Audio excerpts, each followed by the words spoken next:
G'day, Steve Morgan here, Fishing Monthly Magazines with my mate Laurie Jackson from Whitley Boat Sales here on the Gold Coast. And Laurie, you've got an exciting new partnership happening with Whitley. I've never tested a Whitley with a Mercury on the back before. What's the big black angry motor doing on there? Very excited to have Mercury as part of our partnership. Looking forward to a long association with Mercury. Looks good on the boat too, Steve. Looks really good on the boat. So I think you're going to enjoy the drive today. Yeah, so we're going to put a boat on the water today. It's the Whitley Sea Legend, which is the SL series and 22 feet long. Give us a bit of a rundown about this boat. Is it a family boat, a fishing boat? What am I going to expect? Fishing boat, but since you put the hardtop on them, we call them a hybrid. So you can install camp covers all the way around the boat, and it makes it into a bit of a cruiser and a fishing boat. It's always going to be a fishing boat, but we've made it that way that it looks like a cruiser as well. I think fishing boats are often a compromise. They can't just be 100% fishing, because if you want to take the wife and kids out, they need somewhere to stay out in the shade and out of the sun.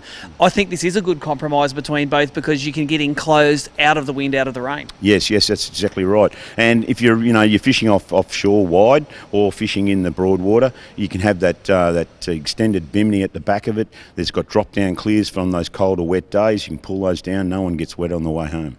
Now, the SL22, 22 feet long, means it probably doesn't come on a single axle trailer. I see it's on a twin axle here. Just tell us about how heavy is this rig and what can you tow it with? The boat motor trailer weight on the boat is 2260. Yep. And that's dry weight, no fuel, no water. It has 200 litres of fuel under the floor and 40 litres of fresh water.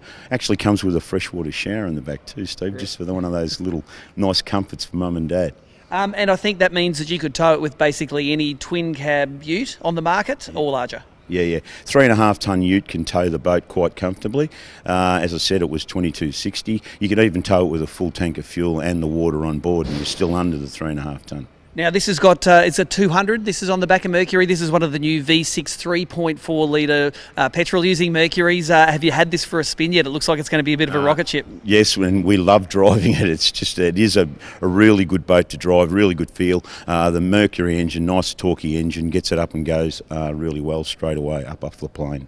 Awesome. Now, if you're coming from a tinny or a smaller boat and this is your first venture up into a glass boat, launching and retrieving, easy, difficult, how does it go? Yeah, our Dumbia Mackay trailers make it so easy. We have the catch rail on the back. It's centre of the boat, centre of the trailer, straight up onto the beds, and it mounts and goes straight up onto the post at the front. It's very, very easy.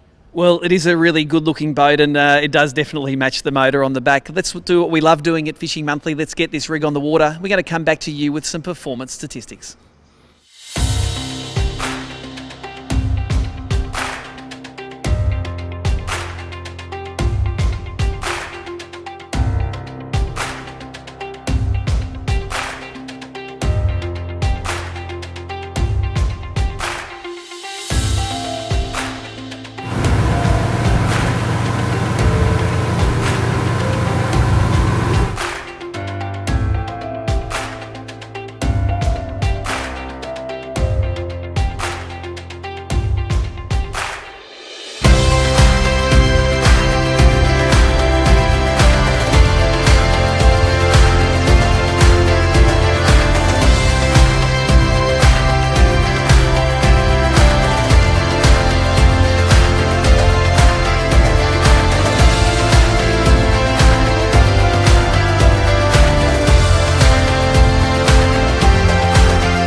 So there we go, we're back at the Boatworks now, back at Whitley's headquarters, and the SL22, powered by that Mercury 200 horsepower, 3.4 litre, 4-stroke outboard. Boy, it has a lot of grunt, and like all boats that have this Mercury on the back, that mid-range torque, you can really feel it kick in. When you're sitting on a planing speed and want to hit the hammers, you can definitely feel it.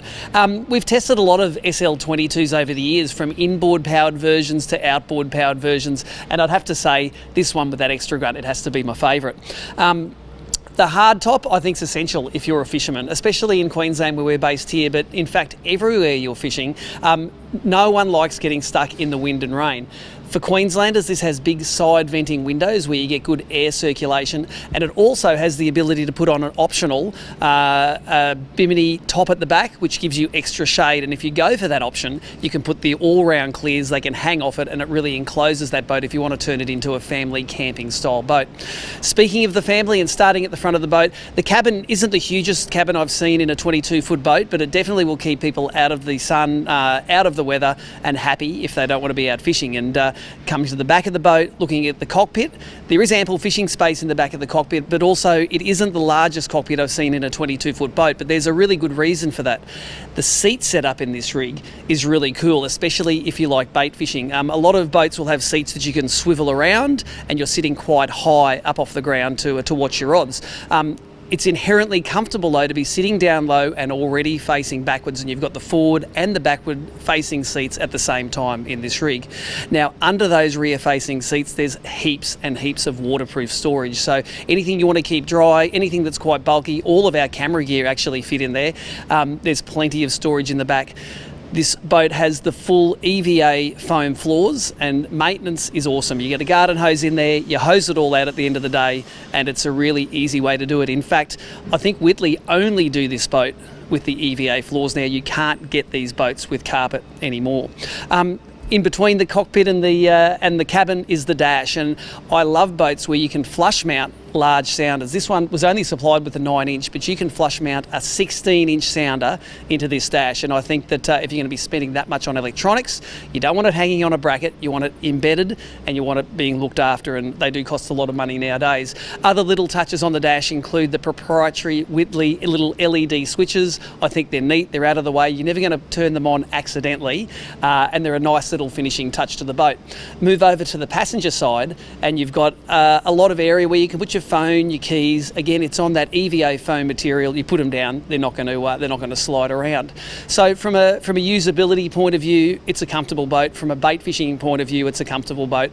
The fishermen can get their rods up in the rocket launchers above that hard top. Move down to the back of the boat. Battery access is very easy. I like a boat where if you do have power problems, and let's face it, power problems are the problems you're most likely to have on the water, your batteries, your isolation switches, your fuses are all readily accessible through those little swing open doors.